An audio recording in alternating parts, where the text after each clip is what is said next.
ஆஸ்ட்ரோகிளிட்ஸ் நேயர்களுக்கு வணக்கம். நான் கலைப்ரியா பழனி. இன்னைக்கு நம்ம கூட யாரு இருக்காங்க அப்படின்னா டாக்டர் தீபா அருளாளன் மேம் தான் இருக்காங்க. வணக்கம் மேம். வணக்கம் மேம். எப்படி இருக்கீங்க? நல்லா இருக்கேம்மா, நீங்க நல்லா இருக்கீங்களா? நல்லா இருக்கேன் மேம். பொதுவாவே நிறைய பயிற்சிகள் இருந்தாலும் சனி பயிற்சி வந்தாலே போதும் எல்லாரும் பயப்பட ஆரம்பிச்சிருவாங்க. ஐயோ என்ன ஆக போதோ நம்ம ராசிக்கு அப்படின்னு சொல்லிட்டு. இந்த பயம் ஏன்னு நினைக்கிறீங்க மேம்? சனி பயிற்சி வந்தாலே பொதுவா சனி நீதிமான்மா, ரொம்ப உண்மையா, ரொம்ப கரெக்டா, ரொம்ப பெர்ஃபெக்டா இருக்கவங்களை பார்த்தா நிறைய பேருக்கு பயம் இருக்கதான் செய்யும். மனுஷால பார்த்தாலே அப்படி. இப்ப சனீஸ்வரன் அப்படின்னும் போது ஈஸ்வர பதவி பெற்ற ஒரே கிரகம். அவனுக்கு கரிசனம் எல்லாம் கிடையாது. யாரா இருந்தாலும் சரி, என் வீட்லயே ஒரு மெம்பரா இருந்தாலும் உனக்கு உரிய காலம் நான் பீடிக்கணும் அப்படின்னு போது பீடிச்சு அதுக்கான பலன்களை அவர் கொடுப்பார். நல்ல பலன்கள் அப்படின்னா எல்லாரும் குறை வைக்காம அதை கம்ப்ளீட்டா கொடுத்துருவார். புரியுதுங்களா? கெட்ட பலன்கள் அப்படின்னாலும் மிச்சம் சொச்சம் வைக்க மாட்டார், கரெக்டா கொடுத்துருவார். தர்ம கர்மாதிபன் மாமன். அதனால பாம்புன்னா படையே நடுங்கும்னு சொல்லுவாங்க இல்லைங்களா? சனீஸ்வரனா உலகமே நடுங்கும். ஒன்னும் இல்ல, இப்ப 6/3/2026 சனி பயிற்சி இல்லைங்களா? வாக்கிய பஞ்சாங்க பிரகாரம் நம்ம திருநள்ளாறு பக்கம் கூட நம்மளால போக முடியாது.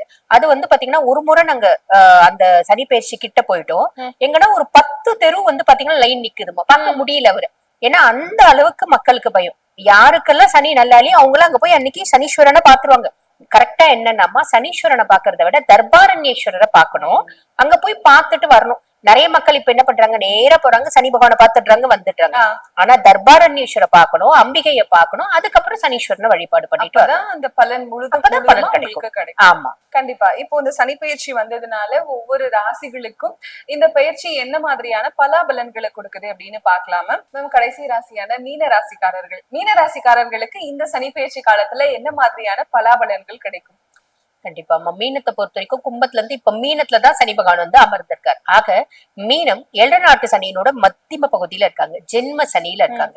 ஜென்ம சனி அப்படின்னும் போது அதுக்கு முன்னாடி சனி பகவானை பத்தி சொல்லணும் அப்படின்னா, மீனத்துக்கு அவர் லார்ட் ஆஃப் 11 and 12, 11ஆம் பாவம் லாபஸ்தானத்துக்கும் அதிபன், 12ஆம் பாவம் மோட்ச விரயஸ்தானத்துக்கும் அதிபன். அவன் ஜென்மஸ்தானத்துல உட்கார்ந்துட்டு இருக்கான். இப்ப மீனத்துக்கு ஒரு இனம் புரியாத குழப்பம் அப்படின்னு இருக்கும். பொதுவா மீனம் பாருங்க ரொம்ப புத்திசாலிங்கம்மா. குரு ராசி அதிபன், அதுக்கும் மேல சுக்கிரன் உச்சம் அடையக்கூடிய ராசி. வாழ்க்கை வாழ்வதற்கே அப்படின்னு நினைக்கக்கூடியவங்க. பொதுவாவே மீன ராசியில பாத்தீங்கன்னா எந்த ஒரு குழந்தை பிறந்தாலும் அந்த க்ஷணத்துல இருந்து அவங்க குடும்பத்துக்கு ஏதோ ஒரு விதத்துல அதிர்ஷ்டம் அப்படின்றது இருக்கும். மீன ராசியில ஒரு பையன் பிறக்கிறான் அப்படின்னா அப்பாவை விட அவன் பெரிய ஆளா வருவான் அப்படின்றது உண்மை.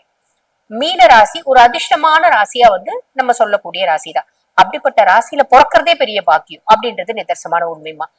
வாழ்க்கையில எப்பயுமே எதிர்நீச்சல் போட்டு வாழக்கூடியவங்க மீனம். ஆனா இந்த காலகட்டம் அவங்களுக்கு என்ன தோணும் அப்படின்னா, அட என்னப்பா எதிர்நீச்சல் போட்டு போட்டு தண்ணியே வத்தி போச்சுப்பா அப்படின்ற மாதிரி ஒரு ஃப்ரஸ்ட்ரேஷன் வரும்.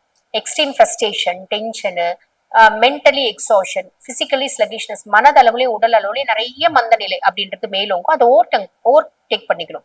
சனி பகவான் இந்த மந்த நிலையை நம்மளுக்கு கொடுக்குறான். ஒரு விதமான இல்யூஷனை கொடுப்பான். ஒரு விஷயத்தை இவங்க ஸ்டிக் ஆன் பண்ணி அந்த விஷயத்த செஞ்சுட்டு இருப்பாங்க. நம்ம இந்த விஷயத்த செய்யாம இருந்தா அதுகளோட ரிசல்ட் பாசிட்டிவா இருக்காது, நெகட்டிவா இருக்கலாம். அப்ப இந்த விஷயத்த நம்ம செய்யாம இருந்தா நல்லா இருந்திருக்குமோ, தப்பா முடிவு பண்ணிட்டோமோ, வாழ்க்கையில பெரிய தப்பு பண்ணிட்டோமோ, இதை யோசிச்சு செஞ்சிருந்தா இருக்குமே. அது லைஃப் பார்ட்னர் ஒரு பையனை லவ் பண்ணும்போது அப்படி யோசிப்பாங்க. இந்த காலகட்டம் எப்பயுமே அப்படி கிடையாது. இந்த காலகட்டம் ஒரு பிள்ளைய லவ் பண்ணி கல்யாணம் பண்ணிக்கிறாங்கன்னா, இப்ப அவங்களுக்கு ஒரு நாள் சண்டை வருதுன்னு வச்சுக்கோங்க. ஐயோ வாழ்க்கையில எங்க அம்மா சொன்னாங்களே கேட்கலையே, கல்யாணம் 3 மாசம் தான் இருக்கும், எங்க அப்பா சொன்னாங்களே கேட்கல, இப்பயே இவ பண்றாளே, இன்னும் 5 வருஷம் கழிச்சு, இன்னும் 3 வருஷம் கழிச்சு இவ கூட நம்ம எப்படி வாழும்? அப்படி இன்னும் புரியாத குழப்பமும் இன்னும் புரியாத பயமும் ஒரு மந்த நிலையும் வரும். இது சனி கொடுக்குறா ஒரு மாய வலை அப்படின்றத சனி பண்றா அப்படின்றத நம்ம தெளிவா புரிஞ்சுக்கணும். இன்னும் ரொம்ப சிம்பிளா சொல்லணும் அப்படின்னா, ஒரு குழந்தைங்க நீட் படிக்குதுன்னு வச்சுக்கோங்களேன். 3 வருஷம் நீட் படிச்சிருச்சு, இப்ப 4வது வருஷம் படிக்குது அப்படின்னு கூட வச்சுக்கோங்களேன். என் கூட படிச்ச பிள்ளைங்களா இன்ஜினியரிங் படிக்கிறாங்க. இப்ப நான் பாருங்க 3 வருஷம் எனக்கு பெருசா ரிசல்ட் வரல, எங்களுக்கு வசதி இல்ல, நான் ஃப்ரீ சீட்டே வாங்கணும்னு படிக்கிறேன், இல்ல பேமெண்ட் சீட் கிடைச்சா கூட ஓகே அப்படின்னு படிக்கிறேன், எங்களுக்கு மேனேஜ்மெண்ட் NRI எல்லாம் பண்ண முடியல. இப்ப எனக்கு மார்க் கம்மியா வருது, நான் நல்ல மார்க் வாங்க மாட்டேன். உடனே அம்மா கிட்ட பயங்கரமா சண்டை போடும், உன்னாலதான் இந்த பிரச்சனை. அப்பா கிட்ட சண்டை போடும், நான் அப்பயே இன்ஜினியரிங் படிச்சுட்டு இருப்பேன், நீங்க தானே டாக்டர் வேஸ்ட் பண்ணிட்டீங்களே, வாழ்க்கையை நீங்க கெடுத்துட்டீங்களே அப்படின்னு சாப்பிடாது, தூங்காது, அழுவும், பெட்ஷீட்டை போட்டு அழுவும், இந்த மாதிரி கையில கிடைக்கிறதுலாம் தூக்கி போடும். இந்த மாதிரிலாம் பிள்ளைங்க பண்ணுவாங்க. இதெல்லாம் சனி ஏற்படுத்தக்கூடிய ஒரு மாய வலை. இத நம்ம பிள்ளைங்களுக்கு சொல்லணும். சரி ஓகே, இந்த முறை எழுது, எது வருதோ பாத்துக்கலாம். சில குழந்தைங்க கன்வின்ஸ் ஆகும், சில குழந்தைங்க கன்வின்ஸே ஆகாது இல்லையா? சோ அந்த மாதிரி நம்ம குழந்தைங்களோட மைண்ட் செட்டுக்கு ஏத்த மாதிரி நம்ம டீல் பண்ணிக்கணும். இந்த மாதிரி விஷயங்களை சனி கொடுப்பாமா. செய்யக்கூடிய தொழில லாபம் ரொம்ப கம்மியா வரா மாதிரியே தோணும். நம்மளோட மூத்த சகோதர சகோதரிகள் கிட்ட ஒரு விதமான மனஸ்தாபம் அப்படின்றது தோணும். அன்னெசரி எக்ஸ்பென்சஸ், மருத்துவ செலவு, விரைய செலவு, அதெல்லாம் வரா மாதிரி தோணும். ஆனா எதுவும் பெருசா நம்ம கவலைப்படணும்ன்றது இல்ல. நீ உண்டு, உன் வேலை உண்டு, நீ ஓடிட்டே இரு, நீ வேலை செஞ்சுட்டே இரு, உன் வேலையை நீ பாரு, பிரச்சனையே கிடையாது.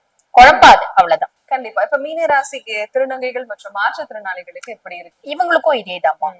நம்ம வாழ்க்கையில பிறந்ததே வேஸ்ட். நம்ம ஏன் பிறந்தோம்? எல்லாரும் எப்படி வாழ்றாங்க? நம்மளால எப்படி இருக்க முடியலையே? கஷ்டப்படுறோமே. நம்ம ஒரு பாத்ரூம் போனா கூட ஆண்களுக்குன்னு இருக்கு, பெண்களுக்குன்னு இருக்கு, நமக்கு இல்லையே உம். அப்படின்ற மாதிரில ஒரு ஃபீலிங் வரும். நான் என்ன குறை செஞ்சேன்? ஏன் நான் ஊனமா பிறந்தேன்? அப்படின்ற மாதிரி உடல் ஊனமுற்றவர்களுக்கு வரும். இந்த மாதிரி மன ரீதியான குழப்பம். நம்ம ஏன் வாழணும்? வாழ்க்கை வாழறதுக்கு அர்த்தம் என்ன? நம்ம மேல யாரும் நெகட்டிவ் தாட்ஸ் இதெல்லாம் வந்து சனி கொடுப்பான். ஒரு விட்டேத்தியான ஃபீலிங், ஒரு இரிட்டபிலிட்டி, எக்ஸ்ட்ரீம் ஸ்ட்ரெஸ், ஃப்ரஸ்ட்ரேஷன், இதெல்லாம் சனி கொடுப்பான். இது சனி கொடுக்குறான். நம்ம பிறந்தோம் ஏதோ ஒரு காரணத்துக்காக தான் இந்த உலகத்துல பிறந்திருக்கோம், சாதிக்கணும் அப்படின்ற எண்ணத்தை நம்ம மாத்திக்கணும் அப்படின்னு பெருசா கவலைப்பட வேண்டாம். கண்டிப்பா மேம். இப்போ மீனராசிக்காரர்கள் இந்த காலகட்டத்துல எந்த கடவுளை வணங்கலாம், என்ன மாதிரியான பரிகாரங்கள் செய்யலாம்? பொதுவா மீனம் வந்து பாத்தீங்கன்னா இந்த காலகட்டத்துல அவங்க வணங்குறாங்க அப்படின்னும் போது, ஏன்னா ஜென்ம சனியில இருக்காங்க அப்படின்னும் போது ஹனுமன் வழிபாடு பண்ணணும். ஹனுமன் வழிபாடு வந்து பாத்தீங்கன்னா தேக பலம், புத்தி பலம், மனோபலம். புத்தி வேற மனசு வேற இல்லைங்களா? அப்ப அந்த மனோபலத்தையும் கொடுப்பா, புத்தி பலத்தையும் கொடுப்பா, தேக பலத்தையும் கொடுத்துருவான். அப்ப ஹனுமன் வழிபாடு ரொம்ப உன்னதமான வழிபாடு. சனிக்கிழமை தோறும் ஹனுமன் கோயில், பக்கத்துல ஹனுமன் கோயில் இருக்கு அப்படின்னா அங்க போய் நிதர்சனமா அவரை வந்து பாத்தீங்கன்னா முடியும் அப்படின்னா ஒரு வெத்தலை மாலை போட்டு வழிபாடு பண்ணலாம். சீதா தேவி அவருக்கு ஒரு முறை வெத்தலை மாலை போட்டிருப்பான். அவர் வந்து பாத்தீங்கன்னா சீதா தேவிய லங்கையில இருப்பார்ல அசோகவனத்துல, அப்ப பார்க்க போகும்போது பக்கத்துல இருக்க வெத்தலையை பறிச்சு மாலையா போட்டு மகனே அப்படின்னு ஆசையா கூப்பிடுவோம். அந்த மாதிரி அதனால அந்த வெத்தலை மாலை ஹனுமனுக்கு ரொம்ப பிரியம். அதனால அந்த வெத்தலை மாலை போட்டு ஹனுமனை வழிபாடு பண்ணிட்டு வர்றது. சனி 10 அடி தள்ளி நிப்பான், கவலைப்படணும்ன்ற அவசியம் இல்ல. உன் மனசு நீ யாரு? நீயாவே இருப்ப. நான் வந்து உன் மூளைய வந்து மூல செலவை அப்படின்றது செய்ய மாட்டேன். நீ ஹனுமனை வழிபாடு பண்ண, இது உண்மைமா. கண்டிப்பா மேம். 12 ராசிகளுக்குமே இந்த சனிப்பயிற்சி காலகட்டம் என்ன மாதிரியான நல்லதும் இருக்கு, கெட்டதும் இருக்கு. அது மட்டும் இல்லாம எந்த கடவுளை வணங்குனா ஓரளவுக்கு நிம்மதியா இருக்கலாம் அப்படின்னு ரொம்ப தெளிவா சொல்லியிருக்கீங்க. ரொம்ப நன்றி மேம். நன்றி.